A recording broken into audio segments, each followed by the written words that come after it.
Bugün günlerden Safranbolu.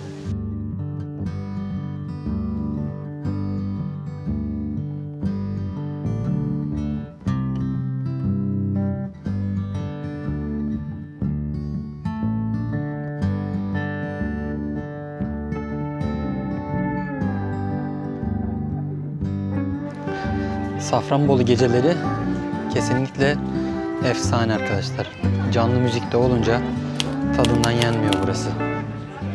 Evet arkadaşlar, şimdi Gizli Cennet Taş Değirmen kafeye geldik.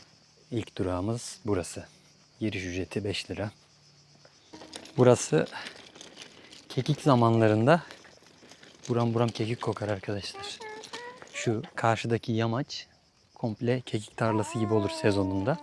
Şu an mevsim olmadığı için vakti geçmiş, size gösteremiyorum. Şöyle kurumuş dallarından göstereceğim hemen. Evet. Kurumuş kekikler vakti geçtiği için yine aynı şekilde. Buranın her yeri böyle kayalık olduğu için ve kekik de kayayı sevdiği için her yer kekik. Şu karşılardan çok kekik toplamışlığımız var. Karşısı hemen Yeni Safranbolu.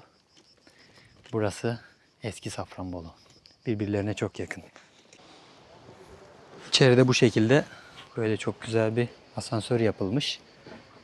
İsterseniz yürüyerek de inebilirsiniz. Şuradan yol iniyor aşağıya. Yukarıdan görüntü bu şekilde. Aşağıda çok güzel bir nehir, dere akıyor. Dere kenarında kahvaltı ya da yemek yiyebilirsiniz. Şöyle etrafı bir gezdireyim size önce ben hızlı bir şekilde. Böyle bu tarafa doğru patikayla yolla gidiyor. Şu üzerinden geçtiğimiz tarihi köprünün altına iniyor. Aşağıda böyle güzel bir değirmen var. Birazdan içini gezeriz. Böyle. Şurası değirmen. Burası restoran kısmı. Hemen inelim. Asansörle aşağıya iniyoruz. İnerken böyle çok güzel bir manzara var.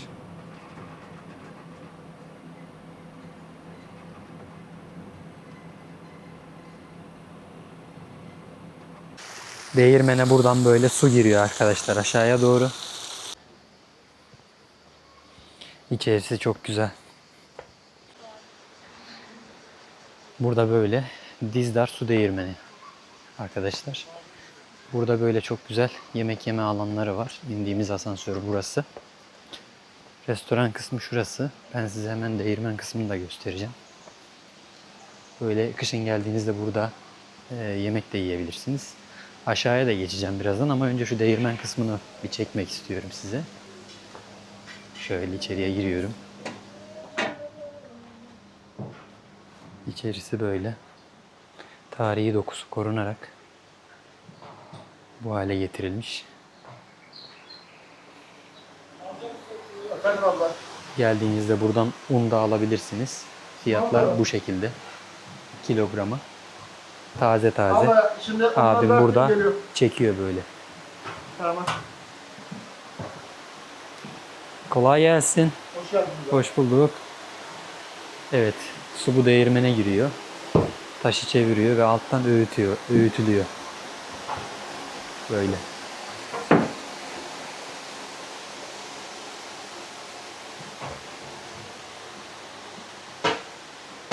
Hemen değirmenin böyle bir diğer taraftan çıkış kapısı var.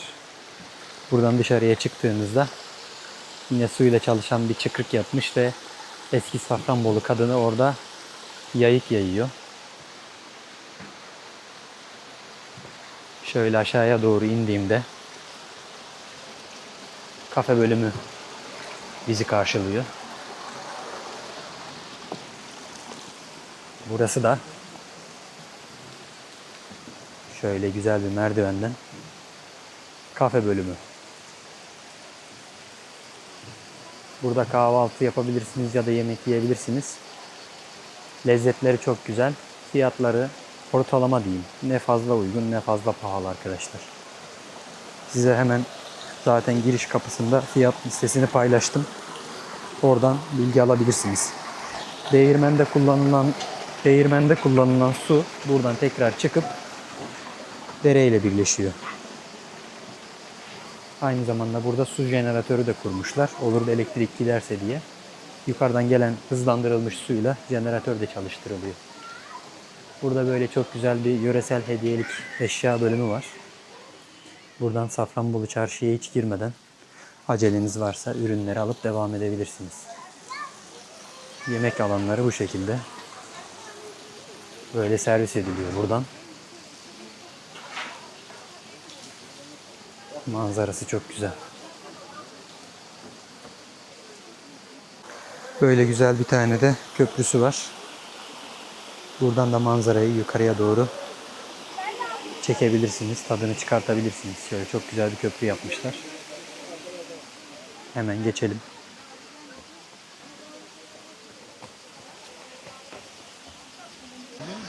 Köprüden yukarıya geçiyorum. Sağ tarafa dere devam ediyor.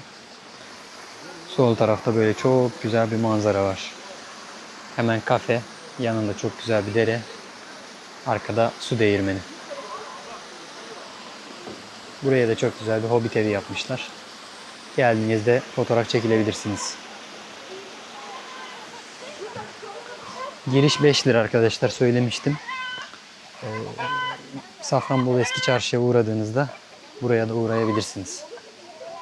Şimdi buradan sıradaki durağa geçiyoruz.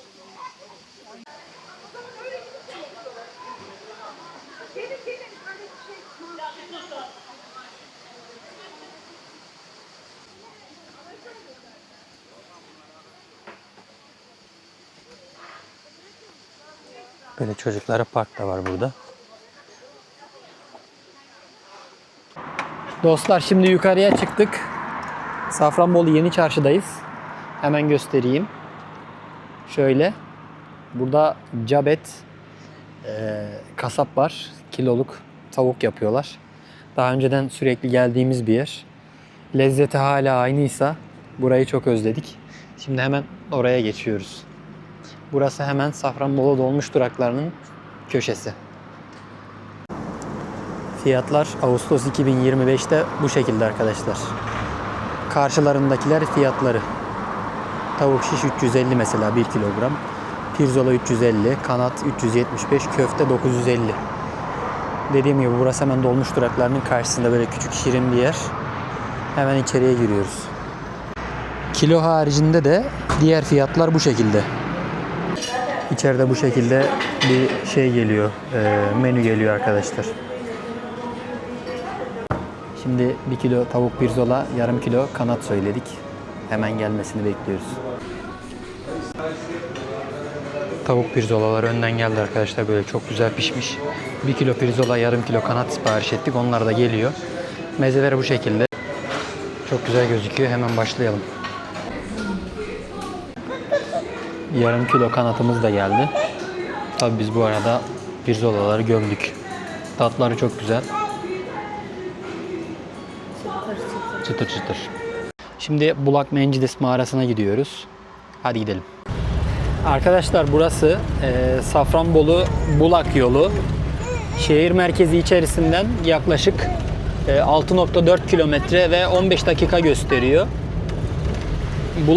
Bulak mağarası Türkiye'nin enleri arasında bazı özellikleri sayesinde. Şimdi birazdan zaten detaylı bilgiyi aktaracağım size mağaraya gittiğimizde. Buraya gittiğinizde mutlaka siz de mağaraya uğramayı, yani Safranbolu'ya geldiğinizde siz de mutlaka mağaraya uğramayı unutmayın arkadaşlar. Zaten çarşıya 15 dakika dediğim gibi. Safranbolu'da çok güzel eski ve tarihi konaklar var. İnsan böyle bir konakta yaşamayı istemiyor diyemem yani. Mükemmel konaklar var.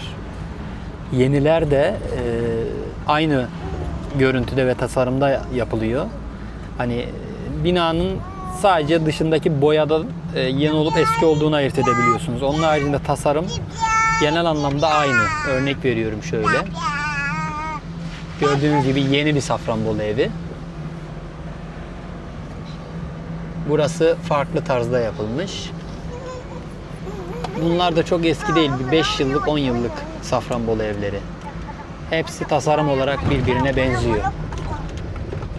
Keza yine aynı. Karşıdaki de aynı. birbirine çok benziyor. İnekler otlamaya çıkmış. Böyle Karadeniz'de sık gördüğümüz manzaralardan. Evet, bak bura çok güzel olmuş, gördün mü? Yol boyu Bulak Mağarası'na giderken böğürtlen arkadaşlar. Buradan böğürtlen toplayıp reçel yapmışlığımız var. Yol boyu böğürtlen. Hemen ileride Seyir Tepesi var. Burası kanyona bakıyor şöyle. Buraya oturup böyle kanyon manzarasında bir şeyler yiyip içip atıştırabilirsiniz. Aşağısı böyle. Manzara bu şekilde. Mağara çok yakın. Hemen geldik sayılır. Böyle güzel şirin bir köyden geçiyorsunuz. 3 kilometre kalmış mağaraya.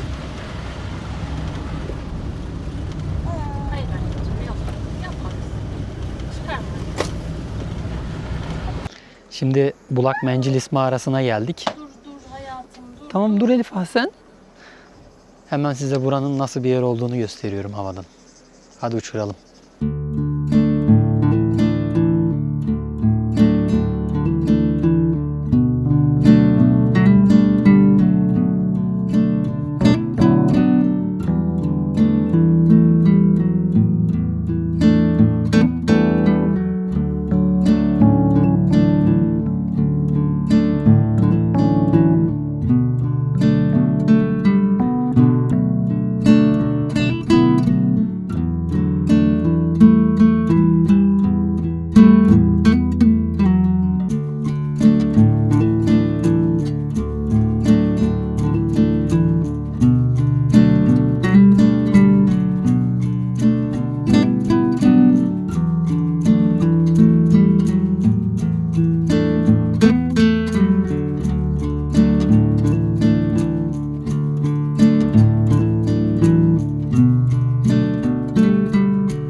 Girişte güzel bir otopark var arkadaşlar böyle.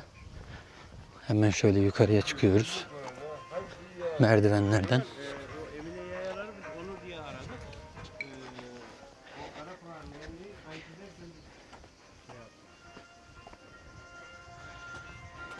Bulak Mencilis Mağarası. Tam 110, öğrenci 90 lira. Müze kart geçerli değil. Ücretler de nakit alınıyormuş. Arkadaşlar her videoda söylediğim gibi gerçekten bu videolar için çok fazla maddi manevi emek ediyoruz. Şu an mesela kızları karavanda bıraktım. Onlar kahve içiyor. Ben gezmeye çıktım. Çünkü çocukla zor oluyor artık gezmek. Şimdi burada duş ve tuvalet var. Bu ne diyeceksiniz? Mağarada jandarmadan mı sanırım özel idareden mi tam emin değilim. İzin alınarak mağaranın ileri kısımlarına gidiliyor. Botla ve halatlarla, zipline'la. Sonunda da fotoğrafınızı falan çekiyorlar. Gruplar halinde. Siz de gelip bu deneyimi yaşayabilirsiniz. Çıktığınızda ıslandığınız için burada duş alıyorlar. Esprisi o. Dediğim gibi videolar için çok fazla emek ediyoruz. Sizden ricamız ücretsiz bir şekilde kanalımıza abone olarak ve videomuzu beğenerek, yorumlarınızı da fikirler kısmında belirterek bize destek olabilirseniz, bildirimleri açarsanız da yeni videolardan haberdar olabilirsiniz. Şimdi şöyle bayağı bir dik merdivenin önüne geldim. Bayağı dik bir merdivenle yukarıya kafeye çıkıyoruz.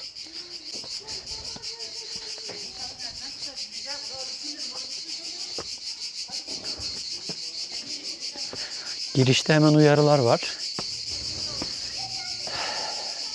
Bulak Mencilis Mağarası içerisinde panik atak, vertigo, epilepsi, yükseklik korkusu, ileri derece gözme bozukluğu ve kapalı alan korkusu olan kişilerin ziyaret etmesi uygun olmayabilir. Size eşlik eden görevli personelin talimatlarına uyunuz. Mağara içerisinde flaşlı fotoğraf çekmek yasaktır. Mağara içerisinde yürüme platformları ve gezi güzergahı dışına çıkmak kesinlikle yasaktır. Mağara içerisinde yüksek sesle konuşmak ve koşmak yasaktır. Bunun sebebini birazdan anlatacağım. Şöyle dik bir merdiven bizi karşılıyor. Yaşlılar için ya da yürüme problemi olanlar için çok uygun olmayabilir. Vaktiniz varsa 5-10 basamak çıkıp dinlenecek şekilde buraya çıkabilirsiniz. Bayağı bir dik merdiven var böyle. Gördüğünüz gibi. Aşağıyı şöyle göstereyim. Çıkıyoruz.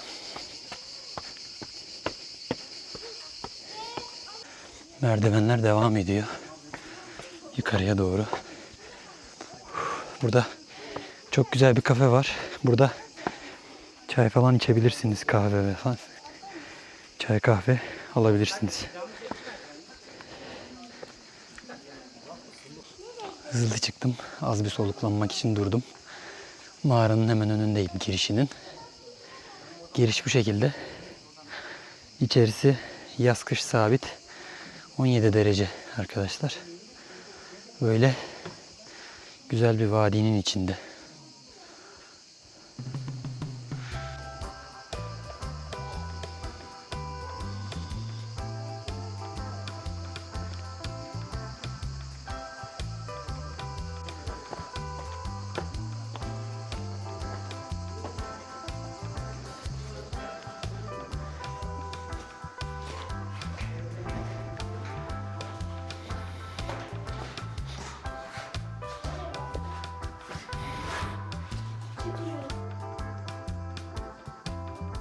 Karşıda ayıların kış uykusuna yattığı mağara var hemen şurada. Arada. Böyle buraya parmaklık yapılmış. İçeriye giriyoruz. Burası geçmiş dönemlerde soğuk havalandırma deposu olarak kullanılmış. Özellikle patates vesaire koymak için.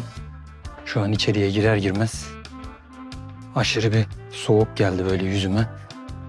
Ve tüm bedeninizde o soğuk havayı hissediyorsunuz. İçeride özel sarı aydınlatmalar kullanılıyor. Bunlar telefon flaşı gibi değil. Kaya oluşumlarına zarar vermiyor.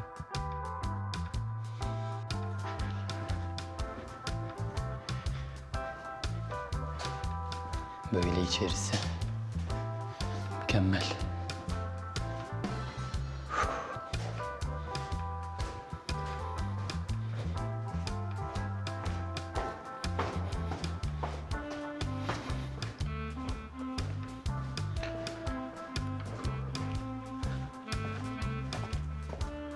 Mağara burada ikiye ayrılıyor. Üst kat kapalı, yarasa odası. Burada yarasalar yaşıyor. Yılın belli aylarında. İleriye doğru devam ediyoruz.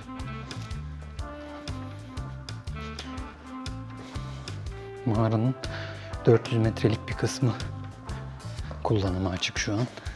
Daha sonrasını özel turlarla gidebiliyorsunuz. Böyle çok güzel içerisi. Hava buz gibi. Mağaranın bir kısmını çektim size şu an. Burada rapor aldığınızda özellikle göğüs doktorlarından vesaire kova hastaları ve solunum sıkıntısı olan insanlar için en son güncelleme nedir bilmiyorum ama yine arayıp bilgi alabilirsiniz mağara yetkililerini. İçeride belli bir süre, tabii bu örnek veriyorum 1 aylık bir süreç. İçeriye gelip oturabiliyorsunuz.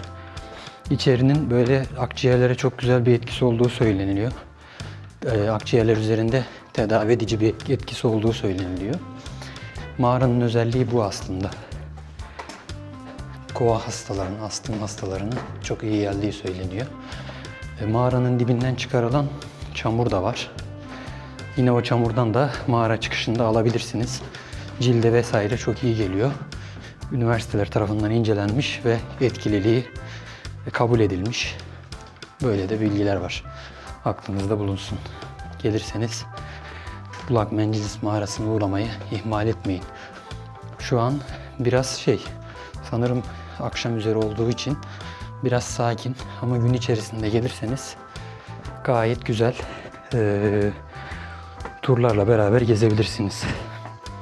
Önceki geldiğimde burada bir rehber içeriği anlatıyordu. İşte içeride diyordu ki işte size dünyanın en karanlık anını yaşatacağım. Herkes olduğu yerde kalsın. Işıkları kapatacağım diyordu. Tur alıyordu içeriye. İçeride kimse olmuyordu başka. Ve sadece o bulunduğumuz bölümün ışığını kapatıyordu. Hiçbir şey göremiyorsunuz. Hani gözünüz açık. Işık kaynağı olmadığı için gözünüz açık olmasına rağmen hiçbir şey göremiyorsunuz. Öyle bir şey. Şimdi tekrardan karavana geldim. Eğer bizi daha yakından takip etmek istiyorsanız arkadaşlar, şu aşağıya hemen Instagram hesabımızı bırakıyorum. Buradan bizi takip edebilirsiniz. Storyleri orada YouTube'a çekmediğimiz birçok şeyi de paylaşıyoruz aynı zamanda. Daha yakın takip edebilirsiniz bizi buradan. Şimdi sıradaki durağımız olan Kristal Teras'a geçiyoruz arkadaşlar.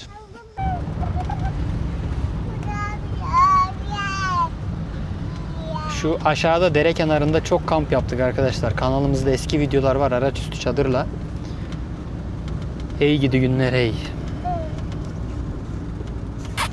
Aşkım, güzel kızım. Evet, Yeşil Çizme Dağ Evi tabelasından Bulak Mağarası'na giden Yeşil Çizme Dağ Evi mağarasından, Dağ Evi yolundan aşağıya dere kenarına iniliyordu. Ne oldu kız? Yine de Safranbolu'yu seviyorum, özlemişim. Ama insan bir yerde büyük şehir istiyor arkadaşlar. Hani tarih, turizm bir yere kadar. Buradayken de çok sıkılıyorduk mesela. Hani gidecek bir yer yoktu. Alıç mı şu elmaymış. İnsan yine bir büyük şehir ve sosyallik istiyor bir yerde.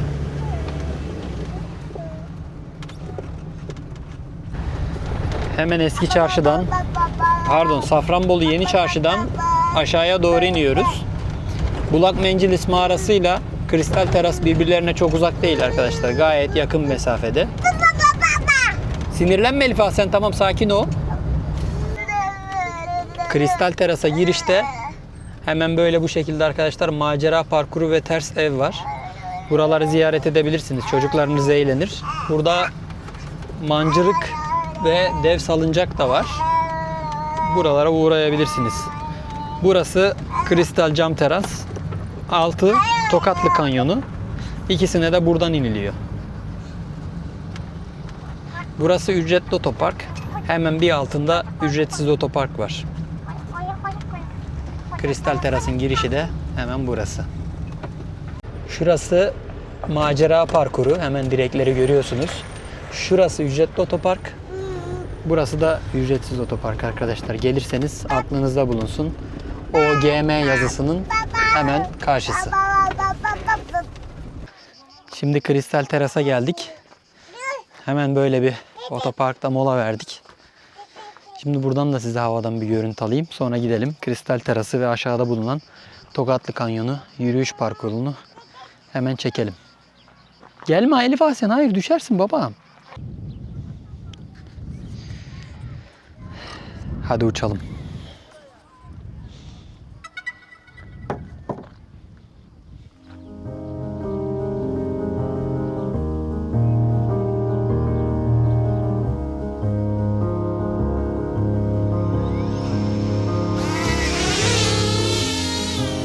Çok fena bir rüzgar var ama uçalım.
Şimdi cam terasa gidiyoruz. Size oradan kamerayla aşağıyı göstereceğim.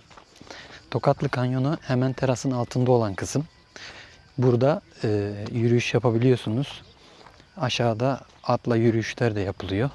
Geldiğinizde bu deneyimi yaşayabilirsiniz. Bu gördüğünüz halatlarda da zipline yapılıyor. Şu an zipline açık değil, çalışmıyor. Hafta sonu olduğu halde geldiğinizde denk gelirse zipline deneyimi de yapabilirsiniz. Kristal terasın yanında zipline var. Böyle şuradan gidiyorsunuz karşıya. Karşıdan da buraya geliyorsunuz. Ama şu an kapalı. Zipline her gün açık mı? Açık. Tamamdır. Saat 7'de kapatıyorlar. Ha 7'de. Zipline her gün açıkmış arkadaşlar. Saat 7'yi geçtiği için şu an kapalıymış. Bilginiz olsun.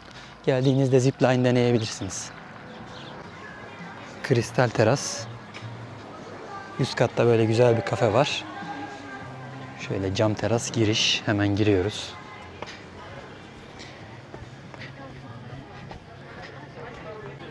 Burada hediyeli eşyalar, magnet vesaire de alabilirsiniz. Tane 30, 3 tane 50 TL. Araçlar vesaire. Çok güzel. Yine diğer hediyelikler. Burada böyle çok güzel teras, cam teras manzaralı bir kafe var. Hoş bulduk, kolay gelsin. Burada kahve vesaire içebilirsiniz. Giriş hemen burada.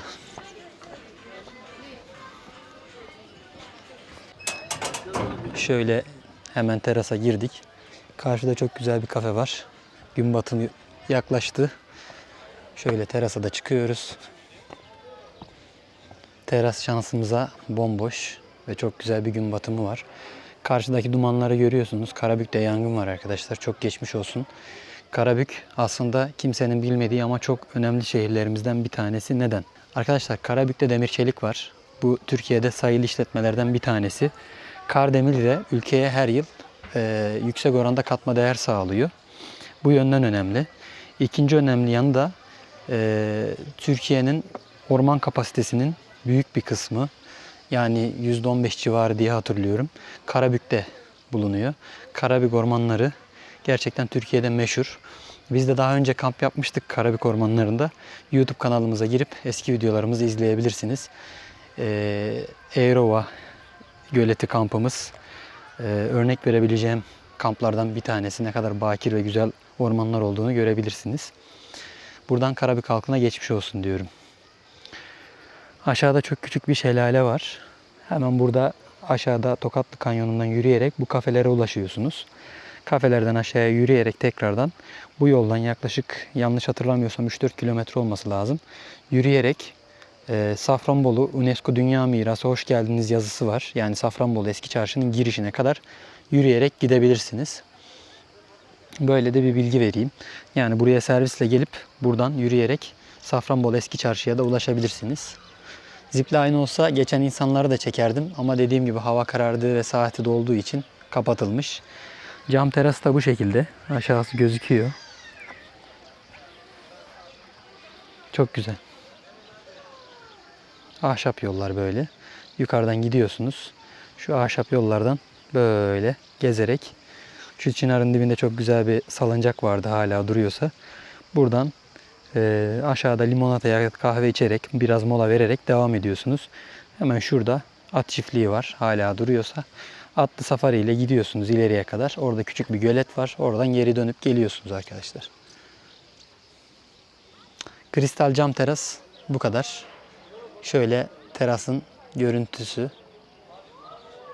Böyle güzel bir kafesi var. Şurası Yeni Safranbolu. Yukarıda evleri görüyor musunuz? Çatıları. Onlar Yeni Safranbolu evleri. Burası da Eski Safranbolu.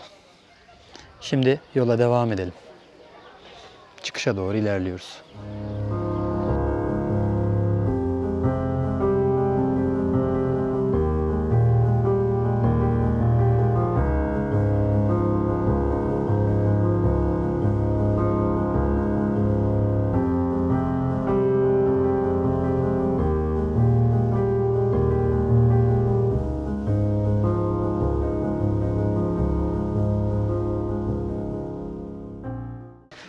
Burası çok fazla Japon turist de alıyor arkadaşlar. Yine bir kafile arkamda gidiyor yukarıya, terasa doğru. Giriş tam 75, öğrenci 60 TL. Unutmadan onu da söyleyeyim. Ağustos 2025 fiyatları. Gelirseniz diye aklınızda bulunsun. Girişler her yerde biraz pahalandı bu yıl. O dikkatimi çekiyor. Bulak mağarasında 110 lira tam, 90 lira öğrenciydi. Yani 20 lira olsa da ailecek gelenler rahat rahat girebilse. Mesela 7 kişilik bir ailesiniz, geliyorsunuz ve örnek veriyorum 770 lira ücret ödüyorsunuz. İnsanlar biraz zorlanmıyor değil. Zaten yakıt fiyatları vesaire artmış durumda. Yani bunlar en azından biraz daha minimalize edilebilir. Bunların çoğu belediye işletmesi zaten. Yani belediye 10 lira kazansa ne olur, 110 lira kazansa ne olur? Benim fikrim tabii. Şimdi tekrardan karavana geldim. Şimdi eski çarşıya doğru devam. Elif Ahsen meyvesini yemiş, beni bekliyor. Gel kızım. Gel gidelim. Yerim seni. Allah'ım gel. Gel. Hadi. Hadi. Şimdi eski çarşıya geldik. Bu arada hava karardı tabii. Hemen hızlı bir şekilde size etrafı gezdirivereceğim. Sonra yola devam edeceğiz. Hemen karşıda tarihi hamamı görüyorsunuz. Burası çok eski bir hamam arkadaşlar. Ve aktif olarak hala çalışıyor. Cinci hamamı burası.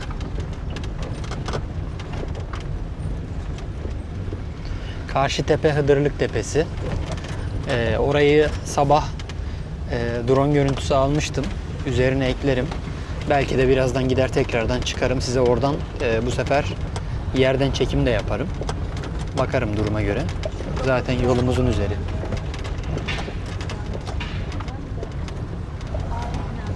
Burada çok güzel konak oteller ve pansiyonlar var böyle. Rengarenk. Buralarda konaklayabilirsiniz. Eski çarşı merkezde trafik ciddi problem. Şu an biz akşam olduğu için, biraz sakin olduğu için çarşıya doğru iniyoruz. Umarım yer bulabiliriz. Aslında burası akşamüstü daha... Evet, akşam canlı müzik oluyor Safranbolu'da, eski çarşıda. Çok fazla gelen insan oluyor. Aslında akşam da kalabalık olan bir yer. Aracı şöyle zar zor park ettim arkadaşlar. Umarım ceza yemeyiz. Her bölümde takipçilerimizle karşılaşıyoruz. Hepinize çok teşekkür ederiz arkadaşlar. Çok güzel mesajlar, çok güzel yorumlar alıyoruz. Birebir görüşmek de ayrı bir güzel. Buradan Kilisli takipçilerimize selam olsun. İnşallah Kilis'e geleceğiz aklımızda. Aslında hedefimiz tüm Türkiye'yi gezmek. Her an her yerde olabiliriz. Bizi Instagram'dan takip edin deme sebebim, Instagram'da storylerde bir tık daha ileride gidiyoruz. Hatta bir iki hafta ileride gidiyoruz. En fazla bir gün oynama oluyor. Örnek veriyorum, dün Bartın'daydık. Bugün Safranbolu'dayız ama bugün hemen sabahtan Safranbolu'yu paylaşmaya başladık hikayelerde. O ilde olduğumuzu sonradan öğreniyor takipçilerimiz ve buraya mı gelmiştiniz, görüşseydik, ama biz çoktan birkaç il değiştirmiş oluyoruz. Bu yüzden Instagram'dan bizi takip etmenizi istiyoruz. Olur, yolunuz düşer. Belki aynı ana denk geliriz ki bunlar da oldu. Amasya'da yine bir takipçimize denk geldik. Güzel oluyor. Instagram'dan takibe alın. Daha sık takipleşelim. Böyle hediyelik dükkanlarla başlıyoruz geziye. Burada bir hat sanatçımız var. İçeriye gel, içeriği çek diyor. Hemen gireyim. Böyle hat yazıları yapıyorlar. Siz mi yazıyorsunuz? Evet. Teşekkür ederim. Böyle boş tablo alınıyor ve üzerine istediklerini yazdırabiliyorlar. Çok. Boşları bu şekilde arkadaşlar. İstediğinizi gelip burada yazdırabilirsiniz. Hemen eski çarşıda burası. Böyle. Kolay gelsin. Teşekkürler. İyi akşamlar. Şöyle sokağa doğru ilerleyelim. Hemen Cincihan'ın arka tarafındayız. Burası meydanda, herkesin bildiği bir yer. Geceleri Safranbolu çok güzel. Şöyle şu kafelerin ve lokantaların güzelliğine baksanıza. Şöyle Cincihan'ın sokağında Safranbolu turşucusu var arkadaşlar. İçerisi çok güzel şöyle. Burada bardakla turşu vesaire alabilirsiniz. Turşu suyu gibi. Böyle. Paketlere buradan kendiniz paketletip alabilirsiniz. Böyle. Hem ev yapımı sirkeler hem de turşular buradan alabilirsiniz. Bamya turşusu. Şurada bir şey dikkatimi çekti. Burada aynı zamanda soğuk turşu suyu zaten turşucu olduğu için bulabilirsiniz. Bir de safran şerbeti de alabilirsiniz. Safranlı, Sunumda şöyle safran parçacıklı buzlar var. bir de reyhanları var. Bu şekilde de reyhanlar var. Buzların içerisinde tabii bu parçacıklar. Çok az da çubuk turşusu aldık. Ankara çubuk. Fiyatlar Ağustos 2025'te bu şekilde arkadaşlar. Arkadaşlar turşu suyunun içerisine turşu da bırakılıyor. Aynı zamanda reyhan şerbetinin sunumunu gördünüz. Bardak fiyatları 80 TL. Şöyle Cincihan'a giriyorum arkadaşlar. Ama sanırım kapalı. Evet, kapanmış. Yukarıda kahve müzesi var. Sizi oraya gezdirecektim ama şansımıza küselim. Tekrardan sokağa dönüyoruz. Safranbolu geceleri kesinlikle efsane arkadaşlar. Canlı müzik de olunca tadından yenmiyor burası. Safranbolu'nun dillere destan safranları meşhur arkadaşlar. Böyle tarlalarda yetiştiriliyor. Sonra onların böyle hasadı yapılıyor. Çok şifalı bir bitki. Antikanserojen. Faydaları saymakla bitmiyor. Şöyle küçük şişelerde de satılıyor bunlar. Kavanozlarda. Şöyle mesela bu 200 TL. Şu şekilde. Altın değerinde. Burası İşlek ana caddelerden bir tanesi. Böyle. Burası da Merkez Camii. Eski bir cami.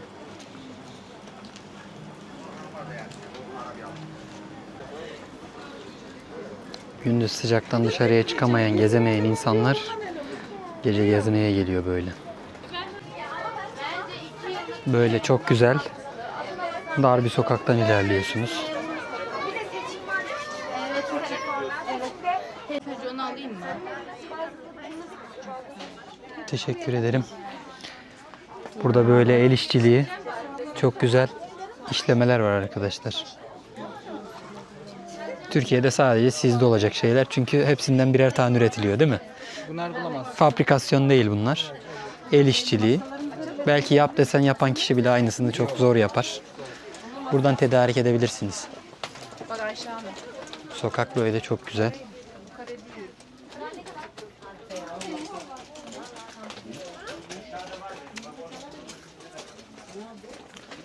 Sokaklar canlı. Gündüz biraz daha hareketli oluyor tabii. Şu an insanlar dükkanları kapatmaya başlamışlar. Ama hava yani şu an serin. Tam gezme vakti. Safranbolu sokakları.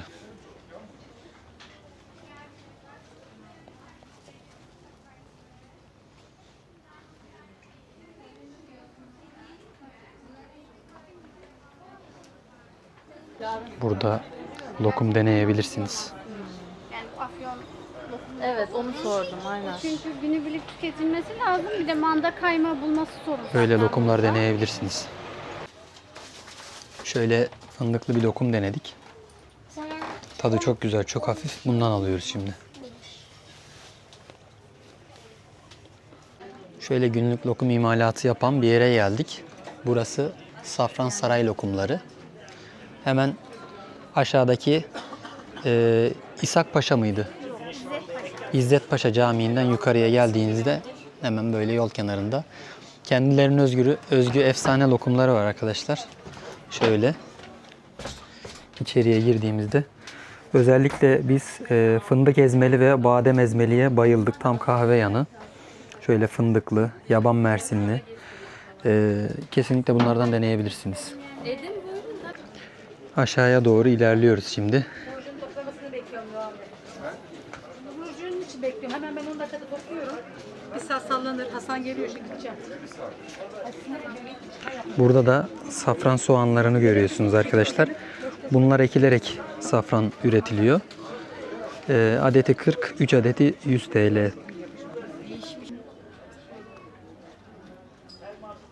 Bir kilogram mı? Yarım kilogram mı? Yarım kilogram 150.000 TL safran. Safranbolu'yu gündüz sıcakta gezmektense kesinlikle böyle gece serinlikte gezmeyi yeğlerim. Hoş bulduk. Teşekkür ederim. Çok farklıdır. Deneyebilirsiniz. Hangisi en güzeli? Mesela şu güzel bir ürün. Lotus'u da güzel bir ürün. Hani Lotus'a o da favori bakayım. bir ürün. Yine lokum deniyoruz. Her yerde lokum ikram ediyorlar. Teşekkür ederiz. Teşekkür ederiz. Harbi güzelmiş, sağ olun. Sağ olun. Afiyet olsun. Ara sokakta yine bir kafe var. Burada canlı müzikler yapılıyor. Bugün yok sanırım ama genelde canlı müzik oluyor burada arkadaşlar. Geldiğinizde denk gelebilirsiniz.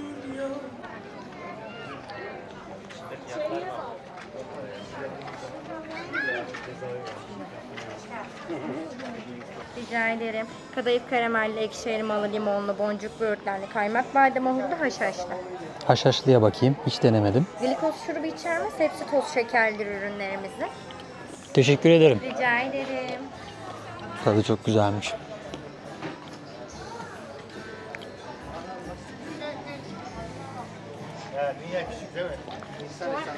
Elif Ahsen'le beraber tüm şeker ihtiyacımızı karşıladık. Yola devam ediyoruz. Şimdi hemen eski caminin yanında, eski çarşıdaki caminin yanında tarihi kent gazozcusunu gördük. Burada tüm illerin neredeyse gazozlarını sergiliyorlar. Antalya, Can Gazoz, işte Efeler, Çankaya, Niğde. Şimdi tarihi İzzet Paşa Camii'ne geldik. 1796 yılında yapılmış cami. Burası kente gelen turistlerin uğrak mekanlarından bir tanesi.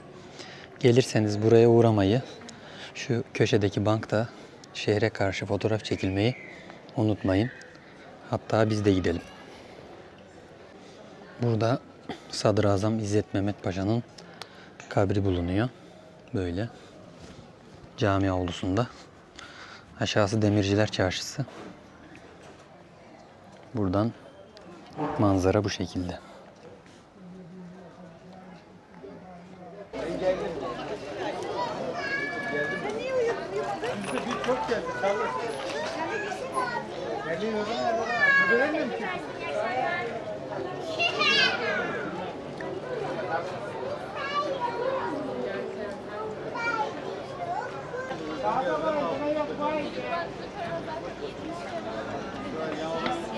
Arkadaşlar şehri gezdik. Lokumlarımızı aldık. Göreceğimiz yerleri gördük. Şimdi Hıdırlık Tepesi'ne çıkıp bir şeyler içelim. Sonra yola devam edeceğiz. Eski çarşıdan gelirken arkadaşlar böyle. Burada kaymakamlar gezi evi var. Böyle duvarda tabelayı görüyorsunuz. Şu yukarıya sokağa gittiğinizde oraya ulaşıyorsunuz. Burayı da ziyaret edebilirsiniz. Hemen Hüseyin Bey Konağı'nın yanından giriliyor yukarıya doğru. Hıdırlık Tepesi girişine geldik. Burada bir şeyler içeceğiz. Hemen girelim. Giriş ücreti 50 TL. Hemen tepeye giriyorum. İşletme hala belediyeye mi ait? Evet. Teşekkür ederim. İşletme hala belediyeye ait. Hıdırlık Tepesi şehre hakim bir noktada. Çok güzel dizayn edilmiş. Oturma alanları var. İşletme belediyeye ait olduğu için self servis ve fiyatlar çok uygun. Buradan geceleri şehir bu şekilde gözüküyor.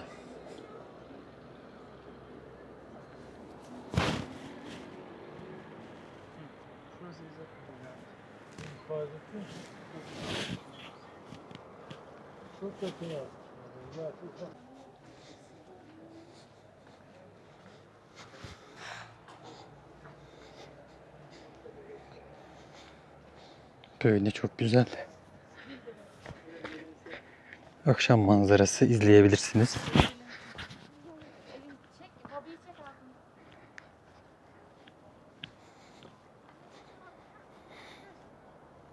Çok güzel. Dostlar, dilimiz döndüğünce size Safranbolu'yu gezdirmeye çalıştık. Umarım beğenmişsinizdir. Sonraki bölümde Kastamonu'dan merhaba demek üzere size Allah'a ısmarladık diyoruz. Bizi Instagram Gezdeliz hesabından ve YouTube Gezdeliz hesabından takip etmeyi, YouTube kanalımıza abone olmayı ve videomuzu beğenmeyi unutmayın. Sonraki bölümlerde görüşürüz. Allah'a ısmarladık. Yeni videolardan haberdar olmak için bildirimleri açmayı unutmayın. Allah'a ısmarladık. Allah'a emanet olun. Our hearts beat to the city streets. We began to feel the fire. We rise like tall buildings as the chemicals they take us higher. The night's young and it's just begun as she puts her hand in mine. We wanna chase the night.